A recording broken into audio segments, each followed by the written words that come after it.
मरहबा collection, एक ही छत के नीचे फैशन का सारा सामान। मरहबा कलेक्शन में उम्दा क्वालिटी के कपड़ों के अलावा शूज, लेडीज फैंसी चप्पल, जेंट्स चप्पल एंड हौजीरे आइटम्स वगैरह भी मिलेंगे। हमारा पता याद रखें, Jamhoor high school main road, जैतून हजीन मस्जिद के पास, मालदा चौक, मालेगांव।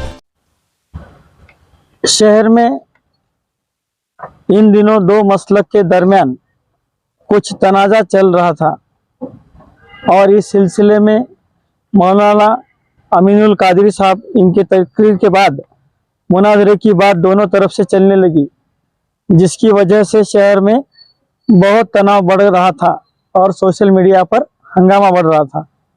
इसी सिलसिले में आज दोनों तरफ के लोगों को पुलिस डिपार्टमेंट की तरफ से बुलाया गया और लॉ एंड ऑर्डर की बिगड़ती सूरत हाल को सामने रखते हुए दोनों तरफ के लोगों को इस बात पर पाबंद किया गया है कि वो हरगिज मुनाजरा ना करे, क्योंकि इससे इस शहर का अमन व अमान बिगड़ सकता है।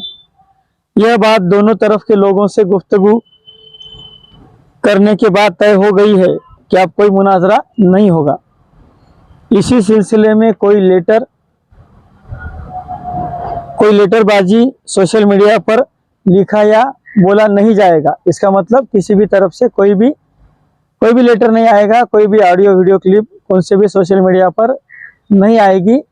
और उसी के चलते दोनों तबके के लोगों के जो नुमाइंदे हैं वो भी इसका पूरा ख्याल रखे कि इसके लिए पाबंद लगा दिया गया है। मुनाजरे की बात आप किसी से भी अगर होगी तो उसके ऊपर कायदे कानून के तहत कड़ी से कड़ी कार्रवाई पुलिस की तरफ से की जाएगी।